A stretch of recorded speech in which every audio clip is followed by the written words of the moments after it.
Merhaba arkadaşlar, örgü kanalıma hoş geldiniz. Kız bebekler için çok güzel bir bebek yeleği yaptım. Bugün bunun anlatımını sizlerle paylaşmak istiyorum. Ben bugün bu yeleği 1 yaş ölçüde yaptım arkadaşlar. Ama siz isterseniz aynı modeli daha büyük çocuklarınız için veya kendiniz için de yapıp kullanabilirsiniz. Çok şık bir ve çok kolay model arkadaşlar. Yeleğin örgüsüne yakadan yapacak olduğunuz bebeğin veya çocuğun büyüklüğüne göre zincir yaparak başlıyoruz. Roba arttırmalarını yapacağımız büyüklüğe göre tamamladıktan sonra gövde örgüsünü yapıyoruz. Etek ucunda model uyguladım. Etek ucunda yaptığım modeli bakın kol uçlarında yaptım. Ben bugün 2 sıra pembe renkli böyle kol ucu yaptım arkadaşlar. Siz bunu istediğiniz kadar uzatabilirsiniz tercihinize göre. Yakasını da beyaz çalıştım. Pembe renk ipliğim bitti arkadaşlar. Bakın bir yumak iplik kullandım. Bu kaldı. İplik olarak da Nako Bebe 100 markalı bir iplik kullandım. Kullandığım iplik üzerinde 100 gram iplikte 360 metre var. Bundan bir yumak iplik kullandım. Çok az da beyaz iplik kullandım. Bakın buralarda çok az beyaz ipliğe ihtiyacımız var. Tığ olarak da 5 numara 3 milimetre tığ kullandım. Elinizin sıklığına göre siz daha büyük numaralı tığ da kullanabilirsiniz. Daha küçük numaralı tığ da kullanabilirsiniz. Tığ işi örgülerin yumuşak olması için çok küçük numaralı tığları kullanmamanızı tavsiye ederim arkadaşlar. Eliniz de sıkıysa benim kullandığımdan 1 numara büyük tığ kullanırsanız örgüleriniz daha yumuşak olacaktır. Bakın benim örgülerim çok yumuşak oluyor, sert olmuyor. Elim çok sıkı değil. Düğme olarak da bakın buraya 2 tane düğme diktim. Siz isterseniz bunu 3 tane yapabilirsiniz veya tamamını da düğmeli dikebilirsiniz ön bölümün. Açık olarak da görelim yeleği. Bakın ters tarafının görüntüsü böyle. Açık olarak da bu şekilde çok şık ve çok kolay bir model arkadaşlar. Yapınca göreceksiniz. Ölçülerini de size söylüyorum. Başlamadan önce fikriniz olsun.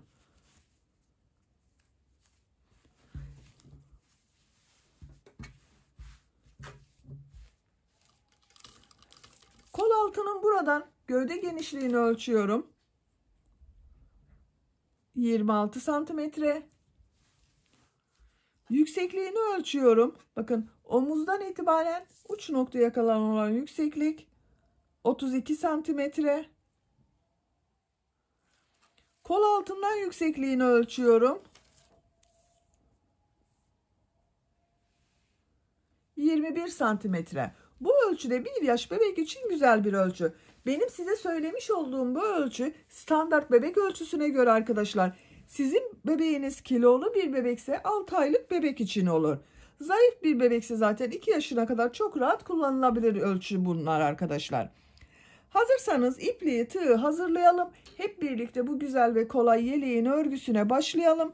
Örgü kanalıma abone değilseniz abone olmayı unutmayın lütfen. Örgü kanalıma abone olmak ücretsiz. Örgü kanalıma ücretsiz abone olup orada bulunan zil şeklinde dokunarak açık yaparsanız kanalıma video yüklediğim zaman ilk önce size bildirim gelir. Örgülerimden herkesten önce sizin haberiniz olur. İzlediğiniz videolarıma beğeni ve yorumlarınızı da yaparsanız çok sevinirim arkadaşlar. Örgü kanalıma ücretsiz abone olup beğeni ve yorumlarıyla da destek olan bütün arkadaşlara ayrıca teşekkür ederim. Hepinize kolay gelsin. İyi çalışmalar.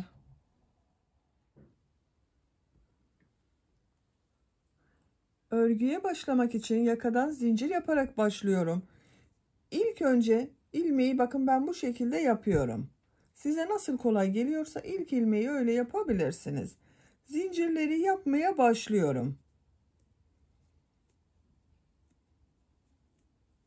Çok sıkı zincirler yapmayalım arkadaşlar. Bakın çok sıkı yapmıyorum zincirleri. Bu zincirler üzerine trabzan yapacağız. 72 zincir yapalım. 72 zinciri yaptım. Çok sıkı zincir yapmadım bakın arkadaşlar. 72 zincirin kaç santimetre olduğunu ölçüyorum. Başlangıç noktasını bakın sıfıra tutuyorum. Ölçtüğüm zaman 32 santimetre zincir uzunluğu var. Benim yapacağım ölçü için 32 santimetre zincir yeterli. Sizin elinizin sıklığına tığınızın büyüklüğüne ve iplik kalınlığına göre 32 santimetre için daha fazla zincir de yapmanız gerekebilir, daha az zincir de yapmanız gerekebilir arkadaşlar. 3 zincir yapıyorum. 2, 3. Bu sırada trabzan yapacağız. Yaka ayrımlarında yapacağız arkadaşlar. Ön bölümleri, kol bölümlerini, arka bölümü bu sırada işaretliyoruz bakın. 3 ilmek atlıyorum. 1, 2, 3, 4. ilmeğe trabzan yapıyorum. 75 zincir yaptım bakın. 72'nin üzerine 3 zincir daha yaptım. Bu 3 ilmek atladığımda bir trabzan. Ön bölüm için 11 trabzan yapıyorum. Bakın 1, 2, 3, 4, 5, 6, 7, 8, 9,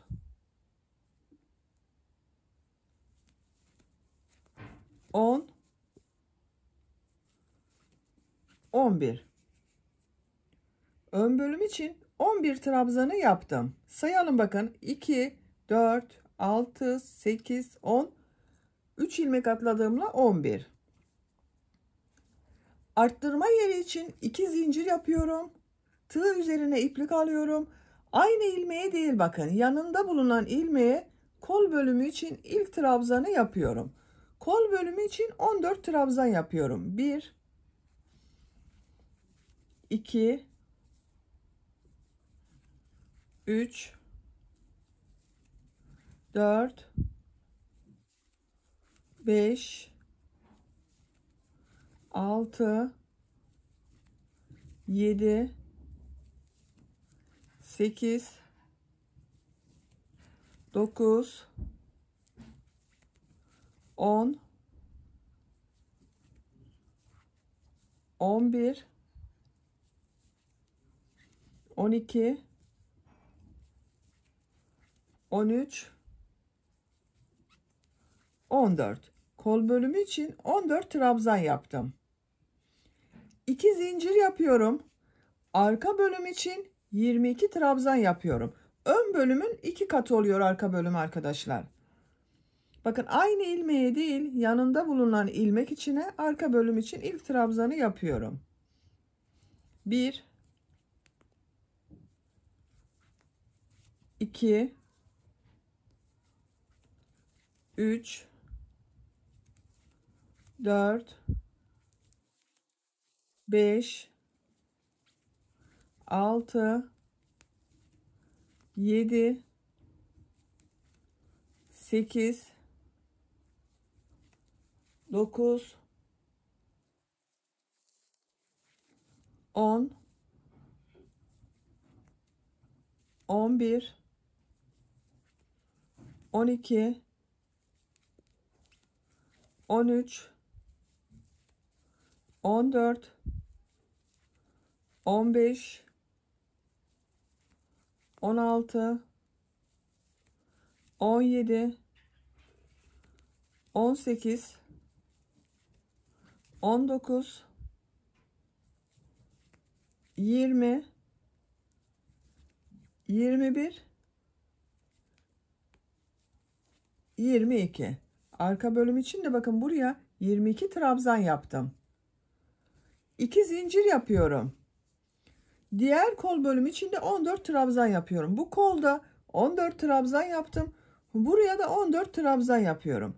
Bakın yanında bulunan ilmeğe kol için ilk trabzanı yapıyorum. 1, 2, 3, 4, 5, 6, 7, 8, 9, 10, 11, 12, 13, 14. Kol bölümü için 14 trabzan yaptım. 2 zincir yapıyorum. Ön bölüm için 11 trabzan yapıyorum. 1 2 3 4 5 6 7 8 9 10 11. Bakın bu ön bölüm içinde 11 trabzan yaptım. Bu ilk sırada yaka ayrımlarını yaptık arkadaşlar.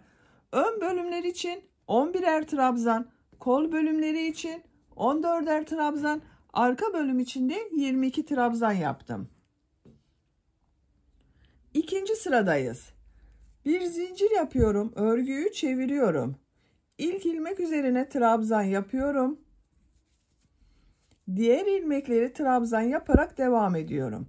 Her ilmek üzerine bir trabzan yapıyorum. Bu sıradan itibaren arttırmalara da başlıyoruz arkadaşlar. Bu 4 noktadan arttırmalar yapacağız. Arttırma yapacağımız yere kadar trabzanları yapıyorum.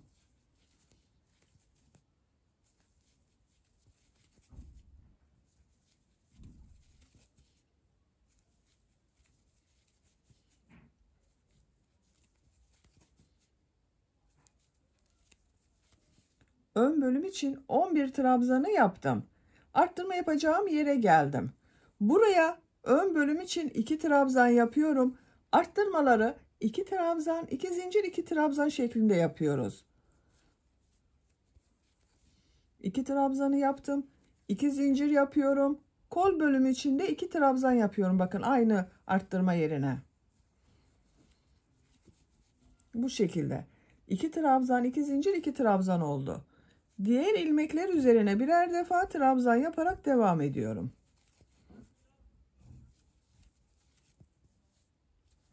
Arttırma yapacağımız buraya kadar devam edelim. Arttırma yapacağım yere kadar trabzanları yaptım. Bu arttırma yerine de 2 trabzan, 2 zincir, 2 trabzan yapıyorum.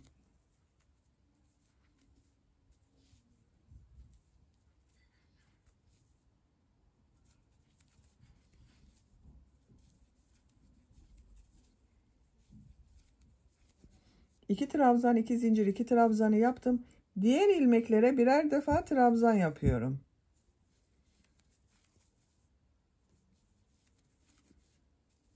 Arttırma yerine kadar devam edelim. Diğer arttırma yapacağım yere kadar bakın arka bölümde trabzanları yaptım. Buraya da 2 trabzan, 2 zincir, 2 trabzan yapıyorum.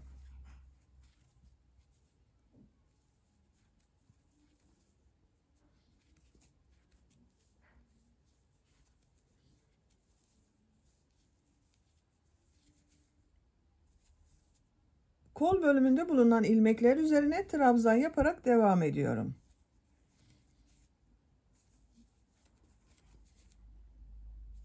Arttırma yapacağımız buraya kadar devam edelim. Arttırma yapacağımız yere kadar trabzanları yaptım. Bu arttırma yerine de 2 trabzan, 2 zincir, 2 trabzan yapıyorum.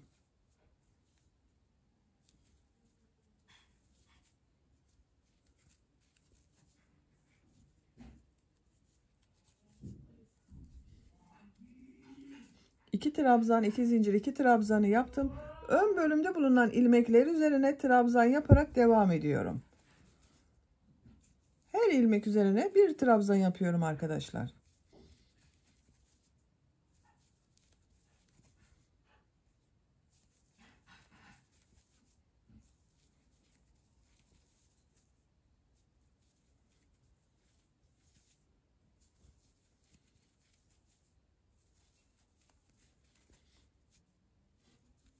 Son ilmeğe geldim bakın. Bu 3 ilmek atlayarak yaptığım bir trabzan vardı. Bunu bu zincirin üzerine bakın tığ takıyorum. Trabzan yapıyorum. Bu şekilde. Düzgün bir görüntü oldu bakın arkadaşlar. Bu sırada arttırmaları yapmaya başladık. İkinci sırada bu 4 noktadan 2 trabzan, 2 zincir, 2 trabzan şeklinde arttırmalar yaptım. Ön bölümde 2'şer trabzan artması oldu. Kol ve arka bölümlerde 4'er trabzan fazla oldu arkadaşlar bu sırada. Bakın şeklini görelim. Bu şekilde. 3. sıradayız. Bir zincir yapıyorum. Örgüyü çeviriyorum. İlk ilmek üzerine trabzan yapıyorum. Diğer ilmekleri de trabzan yaparak devam ediyorum. Bu sırada yine arttırmalar yapacağız. Bakın bu arttırma yerine kadar devam edelim. Ön bölümde trabzanlar yaparak arttırma yapacağım. Bakın bu 2 zincire kadar geldim. Buraya 2 trabzan, 2 zincir, 2 trabzan yapıyorum.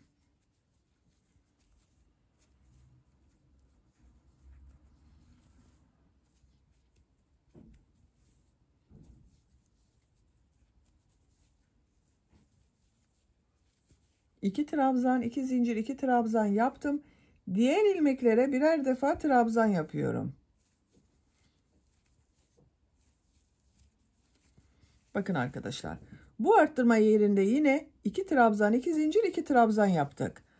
İlmekler üzerine birer defa trabzan yapalım. Burada ve burada 2 trabzan, 2 zincir, 2 trabzan yapalım. Sıra sonuna kadar tamamlayalım. Sıra sonuna kadar tamamladım. Bakın ilmekler üzerine birer defa trabzan yaptım. Arttırma yerlerinde de 2 trabzan, 2 zincir, 2 trabzan yaptım. Görüntüsüne bakalım arkadaşlar. Bu şekilde. 4. sıradayız. Bir zincir yapıyorum. Örgüyü çeviriyorum. İlk ilmek üzerine trabzan yapıyorum. Diğer ilmekler üzerine de trabzan yaparak devam ediyorum. Arttırma yapacağımız buraya kadar devam edelim. Arttırma yapacağımız yere kadar trabzanları yaptım. Bu arttırma yerine yine 2 trabzan, 2 zincir, 2 trabzan yapıyorum. Bakın arkadaşlar hiç değişmiyor arttırma yerinde yaptığımız trabzanlar. Hepsinde 2 trabzan, 2 zincir, 2 trabzan yapıyoruz. 2 trabzan, 2 zincir, 2 trabzanı yaptım. Diğer ilmeklere birer defa trabzan yapıyorum. Bakın bu şekilde. Şöyle bir de katlayıp görelim arkadaşlar. Bakın üst üstüne getiriyorum arttırma yerlerine. Bu şekilde. Robanın örgüsü bu şekilde devam edecek. Bu 4 noktadan 2 trabzan, 2 zincir, 2 trabzan yapıyoruz. Diğer trabzanlar üzerine birer defa trabzan yapıyoruz. Her sırada bu 4 noktadan arttırma yapmayı unutmayalım arkadaşlar. Bebeğin büyüklüğüne göre roba sırasını bu 4 noktadan arttırmalar yaparak tamamlayalım gelelim. Robanın örgüsünü bu 4 yerden arttırmalar yaparak 10 sıra olarak tamamladım. Sayıyorum. 1, 2, 3, 4, 5, 6, 7, 8, 9, 10. Santimetre olarak da ölçüyorum arkadaşlar. Bakın bu şekilde ölçtüğüm zaman 9 santimetre. Bu şekilde ölçtüğüm zaman 11 santimetre roba yüksekliği var. Benim yapacağım ölçü için yeterli. Bu sıradan itibaren kolları gövdeden ayırıyorum. Örgüye gövdenin örgüsüyle devam ediyorum. 11. sıradayım. Bir zincir yapıyorum. Örgüyü çeviriyorum. İlk ilmek üzerine trabzan yapıyorum.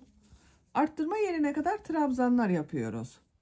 Diğer ilmekleri de trabzan yaparak devam ediyorum. Arttırma yaptığımız buraya kadar devam edelim. Arttırma yapacağımız yere kadar ön bölümde trabzanları yaptım arkadaşlar. Buraya kadar kaç trabzan yaptığımı sayıyorum. Bazen arkadaşlar yorumlarda soruyor son sırada sizin kaç trabzan oldu diye. Bakın 11 trabzan ile başladık. İkinci sıradan itibaren her sırada 2'şer trabzan arttırması yaptım. Sayıyorum bakın. 2, 4, 6, 8, 10, 12, 14, 16, 18, 20, 22, 24, 26, 28, 29. Bir sırada burada 29 trabzan var. Her sırada 2 2 arttırma yaptım. Bu arttırma yerine bir trabzan yapıyorum. Kol altı için bir zincir yapıyorum. Çok sıkı yapmadım arkadaşlar zinciri. Tığın üzerine iplik alıyorum. Kol bölümünde bulunan bütün trabzanları atlıyorum. Bakın kol ile arka bölümü ayıran bu arttırma yerine bir trabzan yapıyorum. Bir zincir ile bakın ön ile arka bölümü birleştirdim. Kol bölümünü burada ayırdık. Arka bölümde bulunan ilmekler üzerine trabzanlar yaparak devam ediyorum.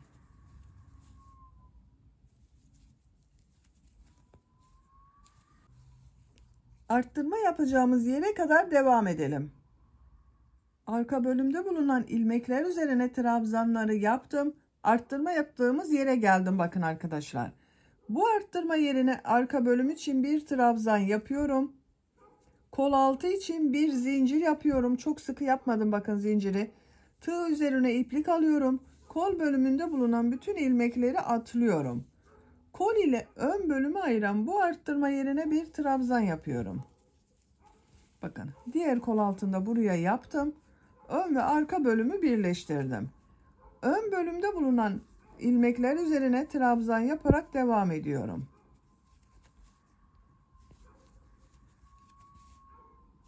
Sıra sonuna kadar devam edelim. Sıra sonuna kadar tamamladım. Bakın bu şekilde oldu.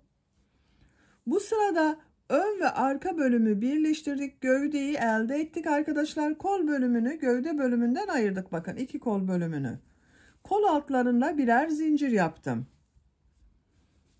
Bu sıradan itibaren gövdenin örgüsüyle örgüye devam ediyoruz. Bir zincir yapıyorum. Örgüyü çeviriyorum. 12. sıradayım. İlk ilmek üzerine trabzan yapıyorum. Diğer ilmekler üzerine birer defa trabzan yapıyorum. Kol altına kadar devam edelim. Kol altını yaptığım bakın bir zincire kadar ön bölümde trabzanları yaptım. Kol altı için buraya bir zincir yaptım. Bu zincirin üzerine 3 trabzan yapıyorum arkadaşlar. 1 2 3. Bakın arttırmayı yaptım. Arka bölümde bulunan her ilmek üzerine birer defa trabzan yaparak devam ediyorum.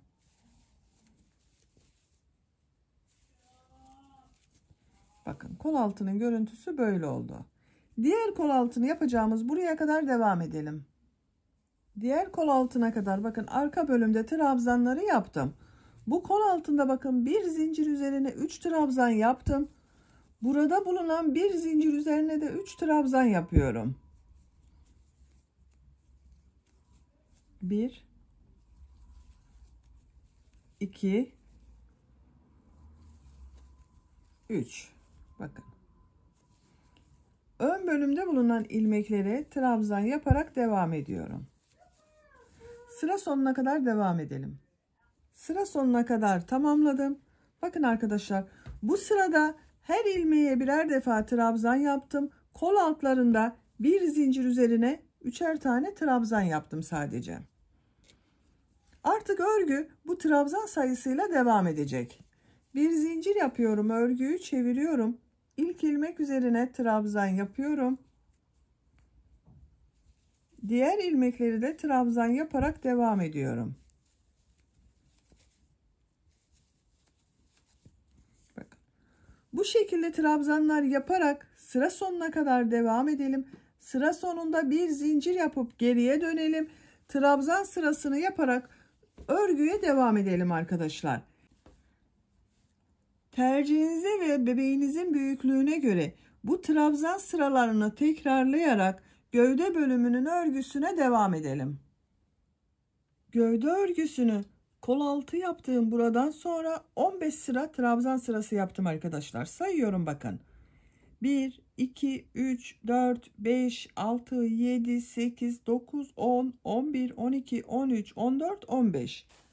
Santimetre olarak da ölçüyorum. Ölçtüğüm zaman 12 santimetre yükseklik var. Benim yapacağım ölçü için yeterli. Siz daha küçük bebek için yapıyorsanız bunu 2 veya 3 sıra önceden bırakabilirsiniz arkadaşlar. Bu sıradan itibaren modelli bölüme başlıyorum. Bakın en son ilmeği de trabzanı yaptım. Bir zincir yapıyorum. Örgüyü çeviriyorum. İlk ilmek üzerine trabzan yapıyorum. İpliği tığın üzerine alıyorum. Başlangıçta 2 ilmek atlıyorum. 1, 2, 3. ilmek içine 3 trabzan, 2 zincir, 3 trabzan yapıyorum.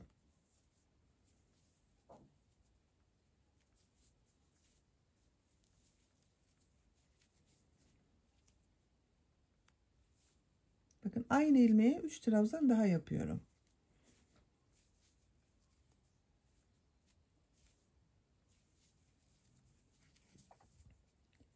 Üç trabzan, 2 zincir, 3 trabzanı yaptım. Tığ üzerine iplik alıyorum.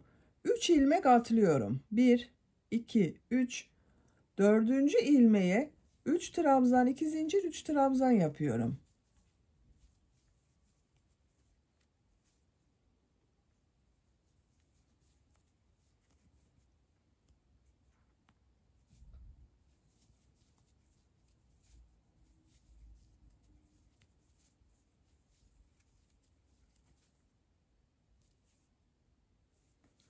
Tığ üzerine iplik alıyorum. 3 ilmek atlıyorum.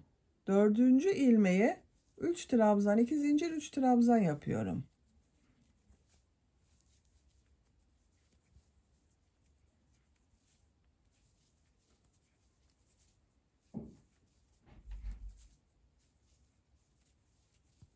Bu şekilde bakın modelleri yapıyoruz. Sıra sonuna kadar devam edelim. Modelleri yaparak sıra sonuna kadar tamamladım. Sıra sonunda 1, 2, 3 ilmek kaldı. 2 ilmeği atlıyorum. Son ilmeğe trabzan yapıyorum.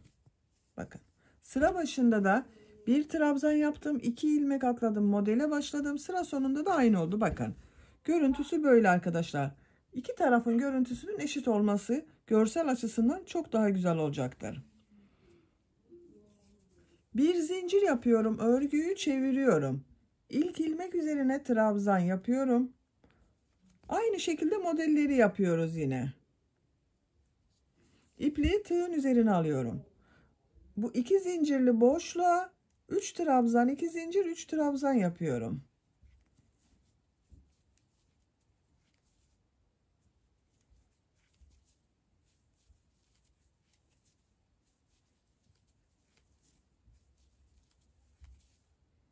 İpliği tığ üzerine alıyorum. Diğer model ortasına da 3 trabzan, 2 zincir, 3 trabzan yapıyorum.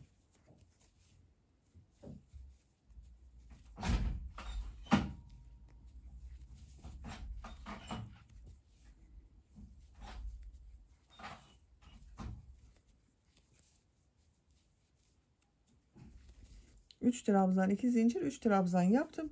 Diğer model ortasına geçiyorum. Buraya da 3 trabzan, 2 zincir, 3 trabzan yapıyorum. Bakın arkadaşlar bu sırada yaptığımızın aynısını yapıyoruz. Sıra sonuna kadar devam edelim. İkinci model sırasında sıra sonuna kadar tamamladım. Son ilmek üzerine bakın burada yaptığım trabzanın üzerine de bir trabzan yapıyorum.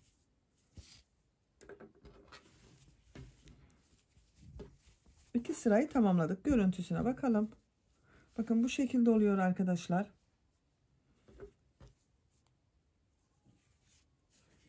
Bir zincir yapıyorum, örgüyü çeviriyorum. İlk ilmek üzerine trabzan yapıyorum. Yine bu model ortasına 3 trabzan, 2 zincir, 3 trabzan yapıyorum.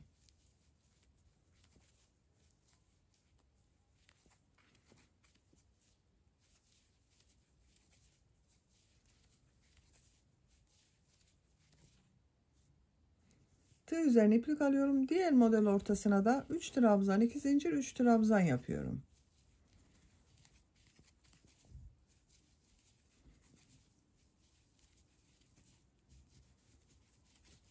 Bakın bu şekilde.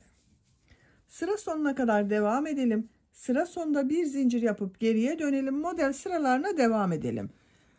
Bu gövde yüksekliğini tercihinize ve bebeğinizin büyüklüğüne göre model sıralarını tekrarlayarak devam edelim arkadaşlar. Model sırasını 6 sıra olarak tamamladım. Sayıyorum. 1, 2, 3, 4, 5, 6. Bu yükseklik benim için yeterli arkadaşlar. Siz tercihinize göre bunu 7-8 sırada yapabilirsiniz. En son bakın modelden sonra sıra sonunda bir trabzan yaptım. İpliği kesiyorum.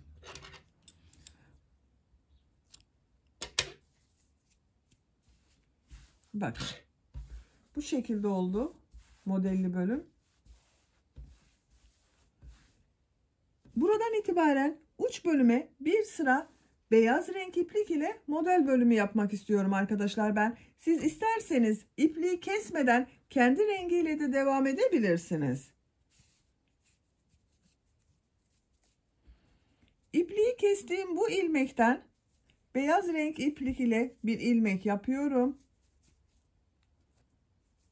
Bir zincir yaptım, sağlamlaştırdım.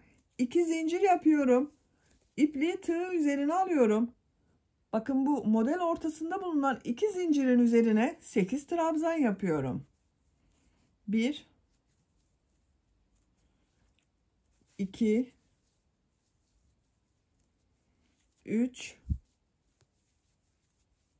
4 5 6 7 8 trabzanı yaptım. İpliği tığ üzerine alıyorum. Diğer model ortasına da 8 trabzan yapıyorum.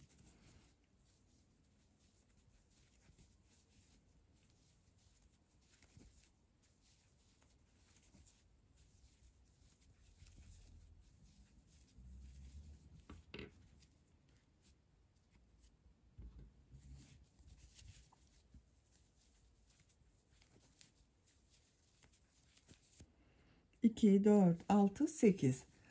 Diğer model ortasına da yine bakın 8 trabzan yapıyorum. Burada yaptığımız modelleri bakın 3 trabzan 2 zincir 3 trabzan yapıyordum. Bu sırada 8 trabzan yapıyorum. Arada zincir yapmıyorum. Dilim modelleri yaparak sıra sonuna kadar devam edelim. Dilim modelleri yaparak sıra sonuna kadar tamamladım. 8'er trabzan yaptım bakın arkadaşlar. Sıra sonunda bu bir trabzanın üzerine yine bir trabzanı yapıyorum. Bakın görüntüsü böyle oldu. Şimdi ön patlardayız. Ön patlarda pıtırcık modelleri yapıyorum. Bu trabzan boşluğuna bakın sık iğne yapıyorum. 2 zincir yapıyorum. Aynı yere sık iğne yapıyorum. Bir ilmek atlıyorum. Bu ilmek içine bir sık iğne, 2 zincir, bir sık iğne yapıyorum. Bir ilmek atlıyorum. Bu ilmek içine bir sık iğne, 2 zincir, bir sık iğne yapıyorum.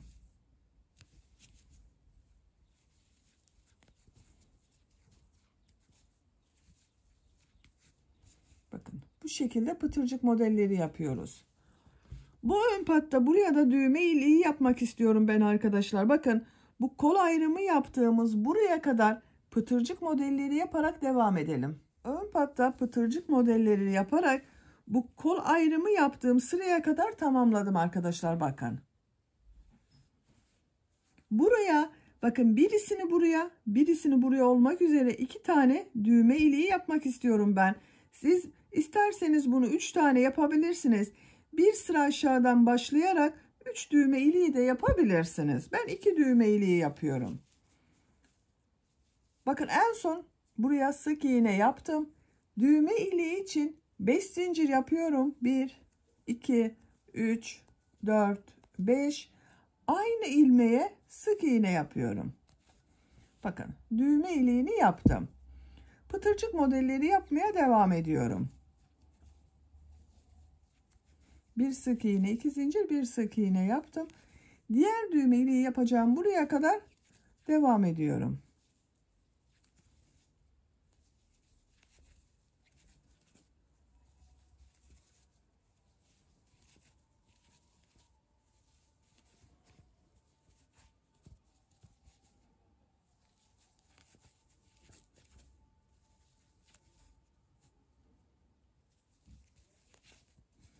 Bakıyorum şöyle arkadaşlar. Buraya yaparsam iyi olacak düğme iliğine. Düğme iliği için 5 zincir yapıyorum. 3, 4, 5. Aynı ilmeğe sık iğne yapıyorum. Bakın ikinci düğme iliğini de buraya yaptım. Bir burada, bir burada. Ben bugün ince bir düğme dikmek istiyorum. Onun için 5 zincir yeterli. Siz buraya dikecek olduğunuz düğmenin büyüklüğüne göre bu zincir sayısını 6 yapabilirsiniz, 7 yapabilirsiniz. Son ilmeğe de sık iğne yapıyorum. Bakın bu ön patın örgüsünü tamamladık. Diğer ön patta da pıtırcık modelleri yapacağız. Boyun çevresinde, bakın bu yakanın çevresinde sık iğneler yapıyorum. Pıtırcık modeli yapmıyorum. Bu ilmeğe sık iğne yapıyorum. Diğer ilmeklere de birer defa sık iğne yapıyorum.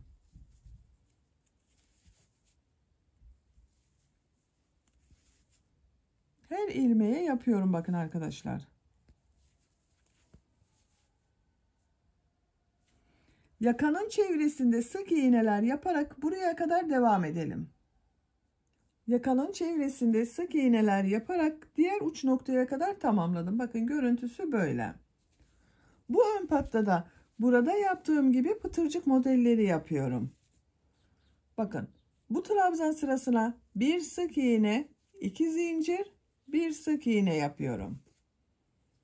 Bir ilmek atlıyorum, bir sık iğne, 2 zincir, bir sık iğne yapıyorum.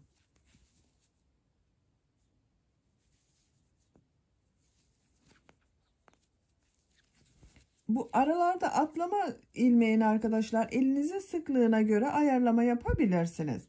Pıtırcık modelleri yapıyoruz. Sıra sonuna kadar devam edelim. Ön patta pıtırcık modelleri yaparak uç noktaya kadar tamamladım.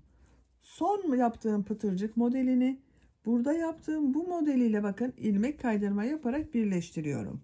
İpliği kesiyorum.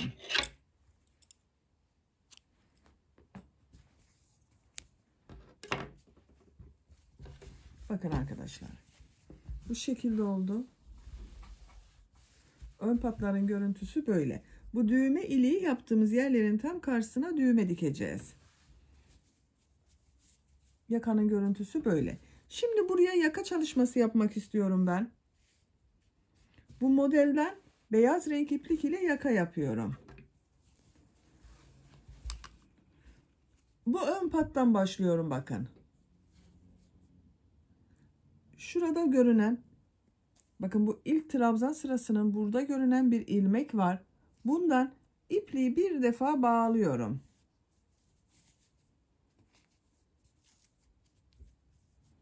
Buradan bir ilmek yapıyorum.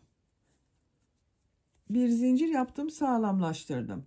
Aynı yerden bir trabzan yapıyorum. İpliği tığ üzerine alıyorum. Bakın arkadaşlar, burada görünen şu ilmekler var. Bu ilmeklerden alıyorum, trabzan yapıyorum. Tığ üzerine iplik alıyorum. Bakın bu ilmeği alıyorum, trabzan yapıyorum. Bu ilmeği alıyorum, trabzan yapıyorum. Bakın ilmekler görünüyor zaten.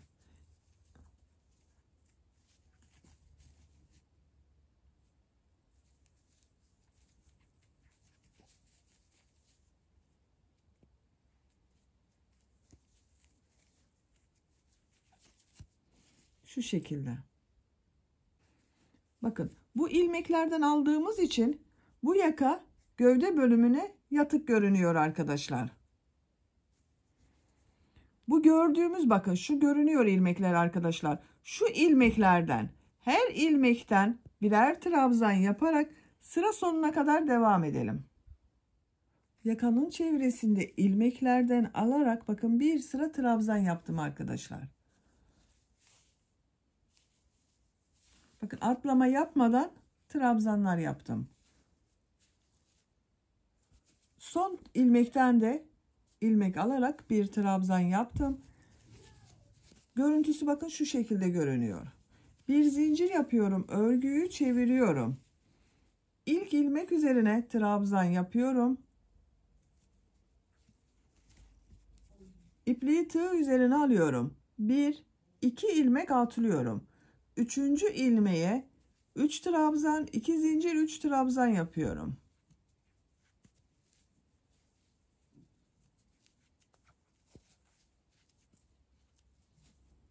Bakın aynı ilmek içine yapıyorum.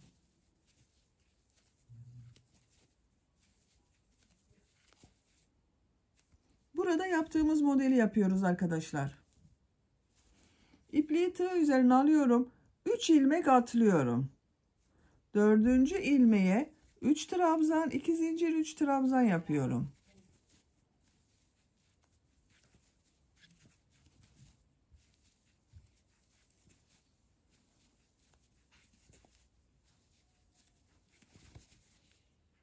Üç ilmek atlıyorum. 4. ilmeğe 3 trabzan, 2 zincir, 3 trabzan yapıyorum. Bakın şu şekilde modeller oluyor. Sıra sonuna kadar devam edelim.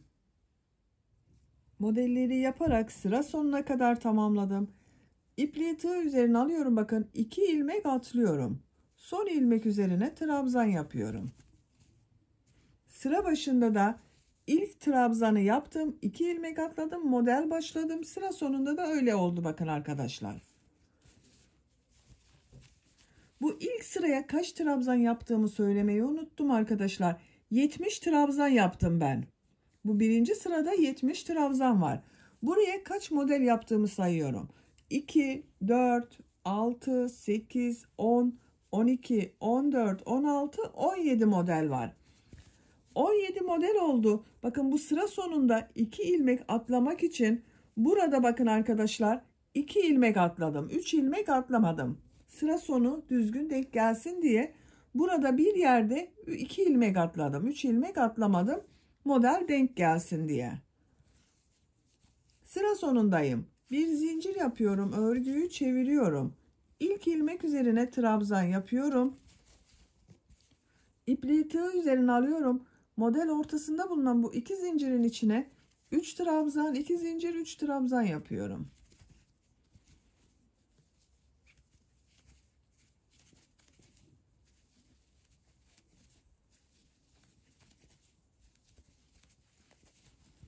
İpliği tığ üzerine alıyorum. Diğer model ortasına da 3 trabzan, 2 zincir, 3 trabzan yapıyorum.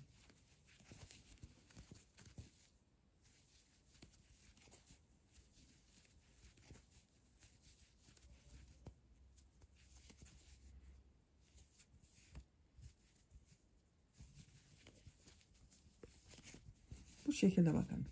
Modelleri yine 3 trabzan, 2 zincir, 3 trabzan olarak devam ediyoruz. Sıra sonuna kadar tamamlayalım. Modelleri yaparak sıra sonuna kadar tamamladım. Son ilmek üzerine de bir trabzan yapıyorum. Bakın yakanın şeklini görelim arkadaşlar. Bu şekilde görüntüsü var. Bir zincir yapıyorum. Örgüyü çeviriyorum. İlk ilmek üzerine trabzan yapıyorum. Bir sıra daha aynı modelden yapıyoruz. Bakın 2 zincirin üzerine 3 trabzan, 2 zincir, 3 trabzan yapıyorum.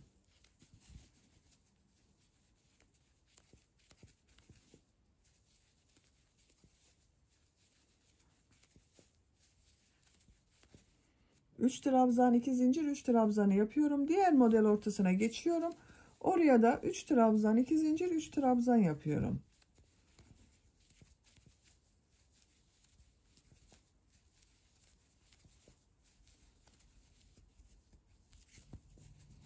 Bu şekilde bakın. Sıra sonuna kadar devam edelim. Modelleri yaparak sıra sonuna kadar tamamladım. Son ilmek üzerine de bir trabzanı yapıyorum. Bakın. Yakanın görüntüsü bu şekilde oldu arkadaşlar. Arka görüntüsü de böyle bakın. Son sıra olarak dilim modelleri yapıyorum. Bir zincir yapıyorum. Örgüyü çeviriyorum. İlk ilmek üzerine trabzan yapıyorum. İpliği tığ üzerine alıyorum. Bu 2 zincirli boşluğa bakın, model ortasına 8 trabzan yapıyorum. 1 2 3 4 5, 6, 7, 8. 8 trabzanı yaptım. Bir zincir yapıyorum. Bu iki model ortasına sık iğne yapıyorum. Bir zincir yapıyorum. Diğer model ortasına da 8 trabzan yapıyorum. 1, 2, 3, 4, 5, 6, 7, 8. 8 trabzanı yaptım. Bir zincir yapıyorum. İki model ortasına sık iğne yapıyorum. Bir zincir yapıyorum. Diğer model ortasına da 8 trabzan yapıyorum. Bakın bu şekilde görünüyor. Sıra sonuna kadar devam edelim. Dilim modelleri yaparak sıra sonuna kadar tamamladım. Sıra sonunda yine trabzan yapıyorum bakın. Sıra başında da trabzan ile başladım. Trabzan ile bitirdim. İpliği kesiyorum. Yakanın örgüsünü tamamladık arkadaşlar. Bakın. Bu şekilde oldu.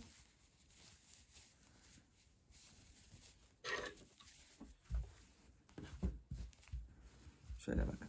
Görüntü olarak böyle görünüyor. Buraya da düğmesini diktiğimiz zaman güzel görünecektir. Kol uçlarında yapalım. Bakın ben kolun örgüsünün birisini yaptım. Bu şekilde 2 sıra pembe renk ile model yaptım. Ucuna da burada yaptığım gibi dilim modelleri yaptım. Modelleri yapmadan önce bir sıra trabzan sırası yapıyorum. Bakın burada bir boşluk görünüyor gibi. Onu tamamlamak için kol altında bir sıra trabzan sırası yapıyorum. Kol altında yaptığım bir zincir vardı. Bu zincirden ipliği bir defa bağlıyorum.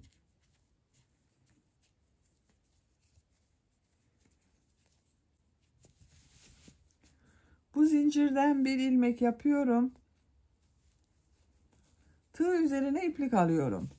Bakın kolun çevresinde bir sıra trabzan yapıyorum. Kol için yaptığım bakın bu arttırma yerine bir trabzan yapıyorum.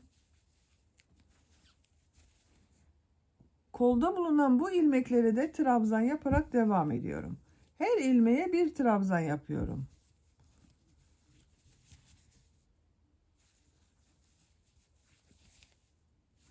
Kol çevresinde trabzanlar yaparak başladığımız yere kadar devam edelim. Kol çevresinde trabzanlar yaparak bakın diğer uç noktaya kadar geldim arkadaşlar.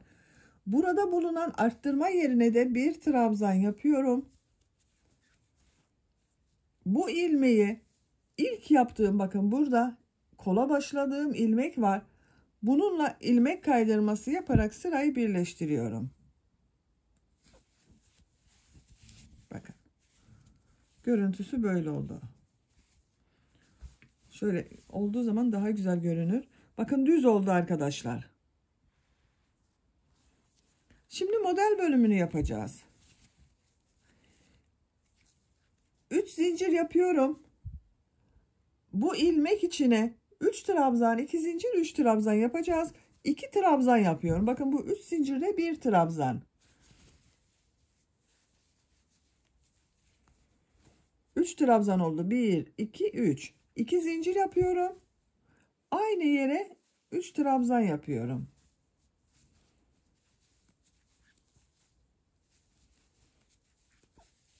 Üç trabzan, 2 zincir, 3 trabzan oldu. İpliği tığ üzerine alıyorum. 1, 2, 3 ilmek atlıyorum. Dördüncü ilmek içine 3 trabzan, 2 zincir, 3 trabzan yapıyorum.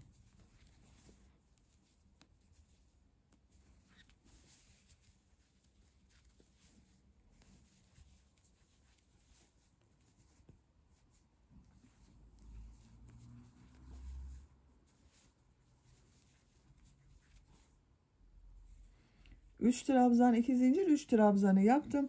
Tığ üzerine iplik alıyorum. 3 ilmek atlıyorum. Dördüncü ilmeğe 3 trabzan, 2 zincir, 3 trabzan yapıyorum.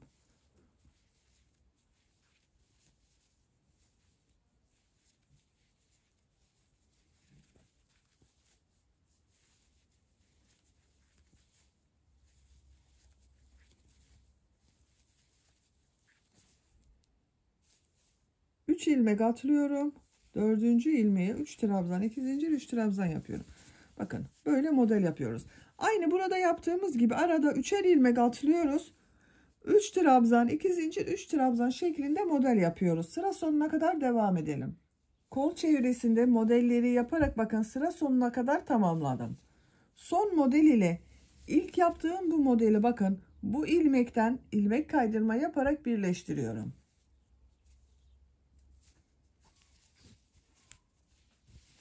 Şöyle bakalım arkadaşlar. Bakın bu şekilde oldu. İkinci model sırasındayız. İkinci model sırasını bu 2 zincirli boşluktan başlıyorum. Oraya ilmek kaydırma yaparak geçiyorum bakın. 1 2 2 zincirli boşluktayım. 3 zincir yapıyorum. 2 trabzan, 2 zincir, 3 trabzan yapıyorum.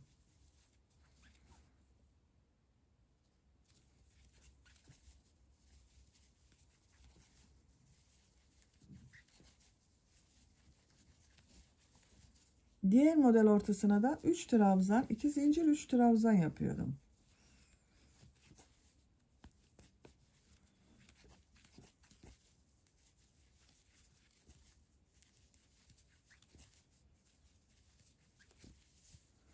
Bu şekilde bakın. Sıra sonuna kadar devam edelim. Sıra sonuna kadar tamamladım. Son model ile ilk yaptığım modeli ilmek kaydırma yaparak sırayı birleştiriyorum. Pembe renk ipliği burada kesiyorum arkadaşlar.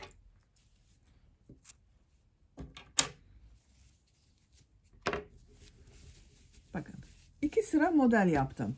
Ben diğer kolun örgüsünde 2 sıra pembe renk iplik ile model yaptım. Ucuna dilim modeli yaptım. Benim ipliğim bitti. Burada bitirdim arkadaşlar.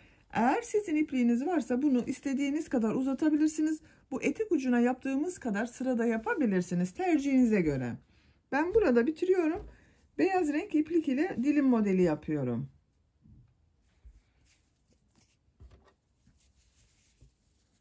Bakın model ortasından ipliği bağlıyorum. İlmek yapıyorum. 3 zincir yapıyorum. Trabzan yapıyorum. 8 trabzan yapıyoruz. Aynı burada yaptığımız gibi bakın. 8 trabzan yapıyorum. Bu 3 zincirde bir trabzan 1 2 3 4 5 6 7 8 tığ üzerine iplik alıyorum. Diğer model ortasına da 8 trabzan yapıyorum.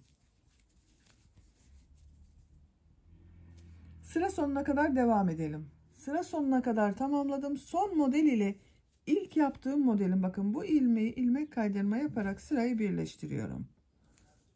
İpliği kesiyorum.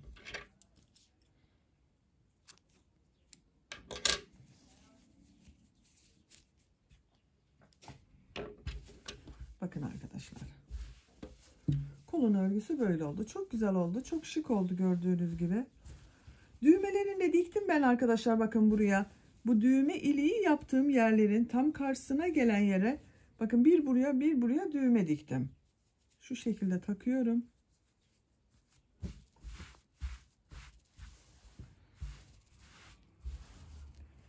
Yakanın görüntüsüne de bakalım. Yakanın görüntüsü böyle. Kolları böyle. Bakın çok şık ve çok güzel oldu. Arka görüntüsü de bu şekilde. Bitmiş olarak ölçülerini size söylüyorum. Kol altının buradan gövde genişliğini ölçüyorum. 26 santimetre. Yüksekliğini ölçüyorum. Kol altına bakın buradan uç noktaya kadar olan yükseklik 21 santimetre. Buradan buraya kadar olan yüksekliğini ölçüyorum. 32 santimetre. Bu ölçüde bir yaş bebek için güzel bir ölçü oldu. Ben bugün bunu 6-12 aylık bir kız bebek için yaptım arkadaşlar. Pembe iplik tam bitti. Çok az bir iplik kaldı arkadaşlar. Bakın bu kadar ip kaldı pembe renk iplikten. Böylece bir örgü anlatımının da sonuna gelmiş oldum. Beni dinlediğiniz ve izlediğiniz için hepinize çok teşekkür ederim. Örgü kanalıma abone değilseniz abone olmayı unutmayın lütfen. Örgü kanalıma abone olmak ücretsiz. Örgü kanalıma ücretsiz abone olup orada bulunan zil şeklinde dokunarak açık yaparsanız kanalıma video yüklediğim zaman ilk önce size bildirim gelir. Örgülerimden herkesten önce sizin haberiniz olur. Sizlerle yeni örgülerde görüşmek dileğiyle. Hoşça kalın, sevgiyle kalın.